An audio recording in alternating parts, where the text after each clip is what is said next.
बिस्मिल्लाहिर्रहमानिर्रहीम, अस्सलाम वालेकुम। आप देख रहे हैं GNN। मैं हूं हमजा शफीक और मैं हूं जिले हुमा। बुलेटिन में हमारा साथ देंगी सादिया सरवर। आगाज में अपडेट करें, लाहौर हाई कोर्ट ने साबिक वजीर आजम की बेटी मरियम नवाज, ख्वाजा आसिफ, हमजा शहबाज और अलीम खान समेत दीगर इंतखाबी हलकों के नताइज के खिलाफ अलग अलग दरख्वास्तों पर फैसला महफूज कर लिया है। अदालत ने इन दरख्वास्तों के काबिल समात होने के कानूनी नुक्ते पर फैसला महफूज किया है। अदालत ने NA 87 खुशाब से शाकिर रवान की दरख्वास्त इलेक्शन कमीशन को भिजवा दी है।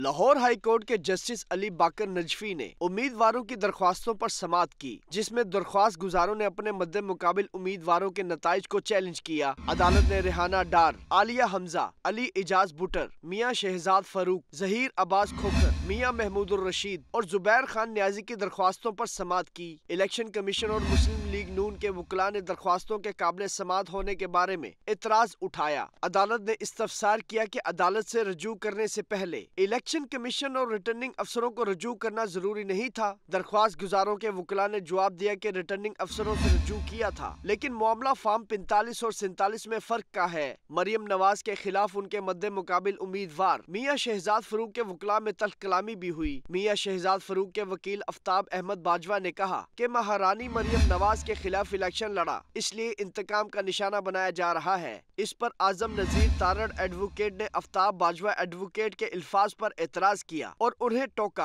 आफ्ताब अहमद बाजवा एडवोकेट ने जवाब में कहा कि आप कौन होते हैं दरमियान में बोलने वाले। महारानी कहा, नौकरानी नहीं कहा। आफ्ताब बाजवा ने निशानदही की कि आपको नोटिस नहीं हुए। अदालत ने वकला की तल्ख कलामी पर नाराजगी का इजहार किया और रिमार्क्स दिए कि आजम नजीर तारड़ भी वकील है, आप तहम्मुल का मुजाहरा करें। अदालत ने वकील की निशानदही पर मुकदमात के इंदराज पर मुतलका फॉर्म से रजू करने की हदायत की। लाहौर हाई कोर्ट ने NA 128 से PTI के उम्मीदवार सलमान अकरम राजा की ओन चौधरी के खिलाफ दरख्वास्त पर इलेक्शन कमीशन के डायरेक्टर लॉ से नाकाम उम्मीदवारों की शिकायत के बारे में तफसीलात तलब कर ली। ओन चौधरी के वकील शहजाद शौकत ने दलाइल में दरख्वास्त की मुखालफत की और कहा कि दरख्वास्त काबिल समात नहीं। इस वक्त फॉर्म 48 जारी हो चुका है, जिसके बाद फॉर्म 47 बेमायनी हो जाता है।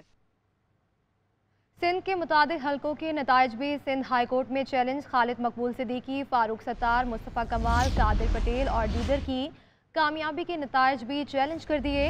दरख्वास्त गुजारों ने मौक़िफ़ इख्तियार किया कि फॉर्म 47 में नताइज तब्दील करके जितवाया गया। सूबाई हलकों में PS 104, 123, 124 और 126 के नताइज चैलेंज कर दिए गए। दरख्वास्त समाअत के लिए मंजूर। खैबर पख्तूनख्वा में 8 उम्मीदवारों के इंतखाबी नताइज के खिलाफ समाअत आज होगी।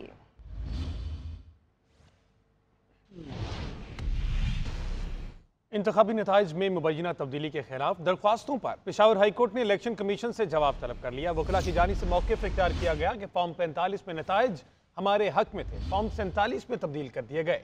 पहले जीत गए थे, लेकिन RO ने नताइज तब्दील करके हरा दिया। वकील इलेक्शन कमीशन ने अदालत को आगाह किया कि बेशतर हलकों के फॉर्म 49 जारी कर दिए गए हैं। जस्टिस अरशद अली ने रिमार्क्स दिए, फॉर्म 49 जारी हो चुका है, फिर तो हम इसको मुअत्तल नहीं कर सकते। हाई कोर्ट के पास फॉर्म 49 मुअत्तली का इख्तियार नहीं है।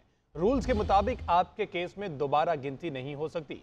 उनका कहना था, आपको जल्दी क्यों है, इलेक्शन कमीशन का जवाब आने दे। नताइज रोकने से मुतालिक हुक्म इम्तना की इस्तदा पर बाद में फैसला करेंगे।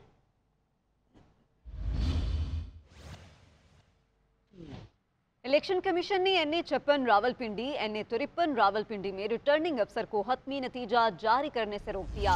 इलेक्शन कमीशन ने PP 7 सरगोदा, PP 133 ननकाना साहब, PP 15 रावलपिंडी में हतमी नताइज जारी करने से रोक दिया। इलेक्शन कमीशन ने NA 60 जहलम, NA 59 मंडी बहाउद्दीन में हतमी नताइज जारी करने से रोक दिया है। बात कर लेते हैं आतिफ भट्ट से। जी आतिफ। जी, इलेक्शन कमीशन में इस वक्त मुख्तलिफ जो उज़रदारियाँ हैं उन पर समाअत जारी है। इलेक्शन कमीशन की जानिब से NA 56 रावलपिंडी, NA 53 रावलपिंडी में रिटर्निंग अफसर को हतमी नतीजा जारी करने से रोक दिया है। इलेक्शन कमीशन ने PP 7 सरगोदा, PP 130 ननकाना साहब, 133 ननकाना साहब, PP 15 रावलपिंडी जो है उसका भी नतीजा जारी करने से रोका है। NA 60 जेलम, NA 69 मंडी बहाउद्दीन, PP 43 मंडी बहाउद्दीन, PP 12 रावलपिंडी, PP 53 में हतमी नताइज जो है वो जारी करने से रोका है। इलेक्शन कमीशन ने NA 57 Rawalpindi, NA 52 Rawalpindi, NA 126 Lahore में भी हतमी नताइज जारी करने से रोक दिया है। इलेक्शन कमीशन ने NA 127 लाहौर, NA 87 खुशाब के हतमी नताइज जारी करने से रोक दिया है। इलेक्शन कमीशन ने PP4 अटक, PP121 टोबा टेक सिंह और PP279 लैया के हतमी नताइज जारी करने से रोक दिया है। इलेक्शन कमीशन ने PP17 रावलपिंडी और PP6 मरी के भी हतमी नताइज जारी करने से रिटर्निंग अफसरान को रोक दिया है। जी बहुत शुक्रिया आतिफ भट्ट। हुकूमत साजी के लिए नून लीग के सियासी राब्ते तेज हो गए। आज नवाज शरीफ इस्लामाबाद में चौधरी शुजा से मुलाकात करेंगे। नवाज शरीफ का मौलाना फजलुर रहमान से टेलीफोनिक राबिता। नवाज शरीफ ने मौलाना को लाहौर आने की दावत दी। नवाज शरीफ की चार्टर तैयारा या हेलीकॉप्टर भिजवाने की ऑफर, मगर मौलाना ने फौरी आमद से माजरत कर ली। कहा कि मजलिस आमला के इजलास के बाद कोई फैसला करेंगे। ज़राए के मुताबिक मुबैना धांधली के खिलाफ JUI में लॉन्ग मार्च की तजवीज़ भी ज़ेर गौर है। नवाज शरीफ आज चौधरी शुजात से भी मुलाकात करेंगे, जबकि चौधरी शुजात भी आज आसिफ अली जरदारी और मौलाना फजलुर रहमान से मुलाकात करेंगे। हुकूमत साजी से मुतालिक नून लीग की तजावीज़ पर गौर के लिए पीपल्स पार्टी की सेंट्रल एग्जीक्यूटिव कमेटी का इजलास आज तलब कर लिया गया। मीटिंग में नवाज शरीफ की तजवीज़ पर गौर किया जाएगा। उधर पंजाब असम्बली में 10 से ज़ायद आज़ाद अरकान नून लीग में शामिल। गजनफर अब्बास चीना के क़यादत में हम ख्याल ग्रुप के राबिते भी जारी हैं।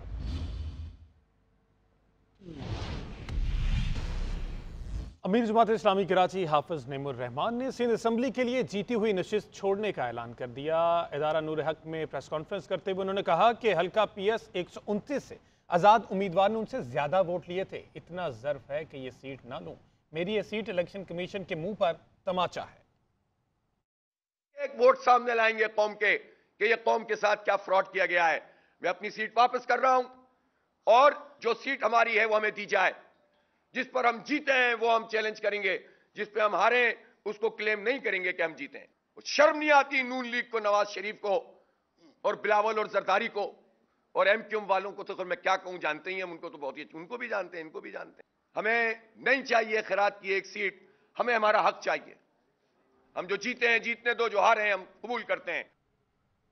फिरदौस आशिक अवान की जानिब से पुलिस एहलकार को थप्पड़ मारने का मामला। फिरदौस आशिक अवान ने दौरान समात माजरत कर ली। बोली थप्पड़ नहीं मारना चाहिए था, ना हम थप्पड़ मारने की वजूहात का भी जायजा लिया।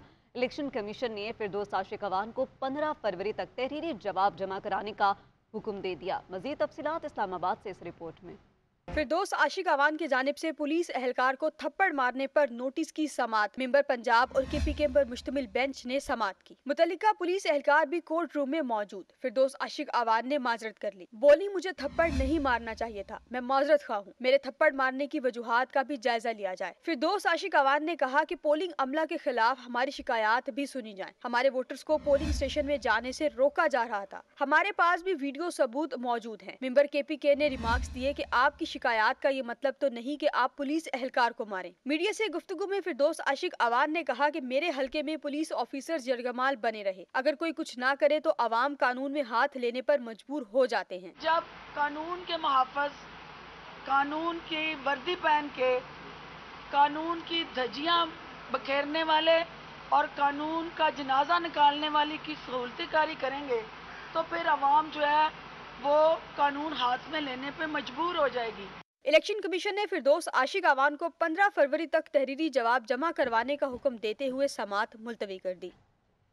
उधर तहरीक इंसाफ ने खैबर पख्तूनख्वा में 2/3 अक्सरियत हासिल कर ली। सूबे में हुकूमत बनाने के हवाले से इजलास आज पेशावर में होगा। ज़राए के मुताबिक इजलास में वज़ीर आला खैबर पख्तूनख्वा के नामों पर गौर किया जाएगा। वज़ीर आला खैबर पख्तूनख्वा के लिए डॉक्टर अमजद अली, मुश्ताक गनी और अली अमीन गंडापुर मोस्ट फेवरेट तरीन उम्मीदवार हैं। बात कर लेंगे आतिफ भट्ट से। जी आतिफ भट्ट, बताइएगा आज पेशावर में इजलास होगा।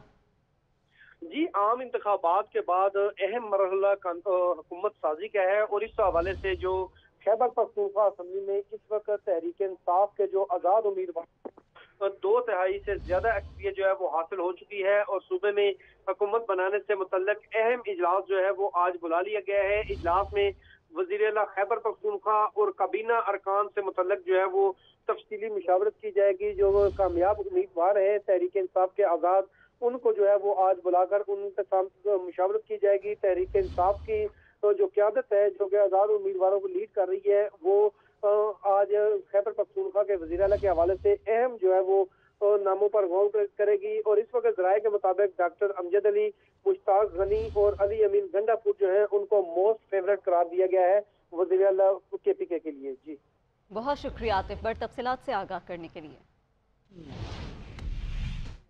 PTI रहनुमा बाबर अवान का कहना है कि PTI वोटों में रद्दोबदल के बावजूद आज भी बड़ी जमात है। उनकी हुकूमत ना बनी तो कोई हुकूमत नहीं चलेगी। बाबर अवान ने कहा कि कौम का वोट चोरी किया गया, 5 रोज से धांधली की मुकम्मल कोशिश हो रही है। PTI रहनुमा ने कहा कि सबने इलेक्शन के नतायज मुस्तरद कर दिए हैं। वोट की बेइज्जती करके नवाज शरीफ को इज्जत नहीं मिलेगी, बल्कि ये इलेक्शन नून लीगी कायद के लिए दूसरा पैनामा साबित होगा। बाबर अवान इस्लामाबाद में मीडिया से गुफ्तगू कर रहे थे। पाकिस्तान की हिस्ट्री का पहला इलेक्शन है जिसमें अभी तक ऑपरेशन रद्दोबदल जारी है, लेकिन वोट इतने ज्यादा पड़ गए हैं कि कोई तरीका ही उनके पास नहीं बचा कि धांधली को किस तरह से मुकम्मल किया जाए। पाकिस्तान तहरीक इंसाफ मेजॉरिटी पार्टी है, हमें मौका मिलना चाहिए 2 सूबों में KP और पंजाब और मरकज में गवर्नमेंट बनाने का। नहीं गवर्नमेंट बनेगी तो कोई गवर्नमेंट नहीं चलेगी। मैं बता रहा हूं आपको, फॉर्म 47 जारी हो चुके हैं, तीनों में गलतियां हैं मैंने, लेकिन नवाज शरीफ वोट की बेइज्जती करके आपको टके की इज्जत नहीं मिलनी। ये पानामा 2 है नवाज शरीफ के लिए। सरफराज बुगटी के वज़ीर आला बलूचिस्तान बनने से मुतालिक खबरों की तरदीद कर दी। मीडिया से गुफ्तगू करते हुए कहा कि ये सिर्फ अफवाहें चल रही हैं, अभी तक कुछ कंफर्म नहीं। पार्टी जो जिम्मेदारी देगी उसे बखूबी निभाऊंगा। नई हुकूमत की तश्कील के लिए सियासी जमातों के माबैन बातचीत जारी है। कैंडिडेट्स का 1-2 इश्यूज़ हैं बलूचिस्तान में, तो सीनियर लीडरशिप की तरफ से डायरेक्शन आई थी कि जाके इन केसेस को फॉलो अप लें इलेक्शन कमीशन में। देखिए ये सिर्फ रूमर्स है, पार्टी का डिसीजन होगा और पार्टी ने अगर कोई जिम्मेदारी दी, वो किसी किस्म की भी जिम्मेदारी हो या इवन एक आम कारकुन की हैसियत से हो, तो उस कारकुन की हैसियत से काम कबल। Welcome back. ब्रेक के बाद आपको अपडेट करें खैबर पख्तूनख्वा का वज़ीर आला कौन होगा। PTI में ग्रुप बंदी का इंकशाफ हुआ है।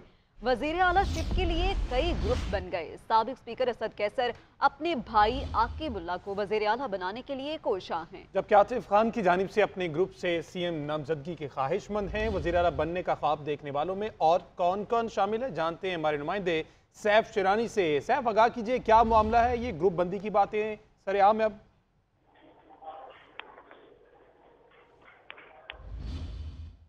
सैफ बताइएगा।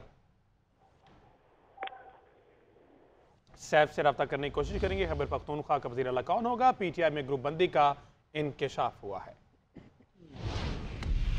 खबर शामिल करें, सियालकोट में पुलिस एहलकार को थप्पड़ मारने का मुकदमा। डॉक्टर फिरदौस आशिक अवान ने हिफाजती जमानत के लिए इस्लामाबाद हाई कोर्ट से रुजू कर लिया है। दरख्वास्त में मौक़िफ़ अपनाया गया कि डॉक्टर फिरदौस आशिक अवान को गलत तरीके से मुकदमे में नामजद किया गया है। इस्लामाबाद हाई कोर्ट सियालकोट में पुलिस एहलकार को थप्पड़ मारने का ये मुकदमा है। सियालकोट में पुलिस एहलकार को थप्पड़ मारने का मुकदमा डॉक्टर फिरदौस आशिक अवान ने हिफाजती जमानत के लिए इस्लामाबाद हाई कोर्ट से रुजू कर लिया। दरख्वास्त में मौक़िफ़ अपनाया गया है कि डॉक्टर फिरदौस आशिक अवान को गलत तरीके से मुकदमे में नामजद किया गया है। आपको बताएं कि सियालकोट में पुलिस एहलकार को थप्पड़ मारने का मुकदमा डॉक्टर फिरदौस आशिक अवान ने हिफाजती जमानत के लिए इस्लामाबाद हाई कोर्ट से रुजू कर लिया। रावलपिंडी में आम इंतखाबात में मुबैना धांधली के खिलाफ एहतजाज का मामला। सादिकाबाद थाने में PTI रहनुमाओं और कारकुनों के खिलाफ मुकदमा दर्ज कर लिया गया। मुकदमे में सिमाबिया ताहिर, कर्नल रिटायर्ड अजमल साबिर समेत 60 अफराद को नामजद किया गया है। तफसीलात जान लेते अपने नुमाइंदे फैज अहमद से। जी फैज, आगाह कीजिएगा इस हवाले से। फैज, आप सुन पा रहे हैं? फैज से रब्ता करने की कोशिश करेंगे। रावलपिंडी में आम इंतखाबात में मुबैना धांधली के खिलाफ एहतजाज का ये मामला है।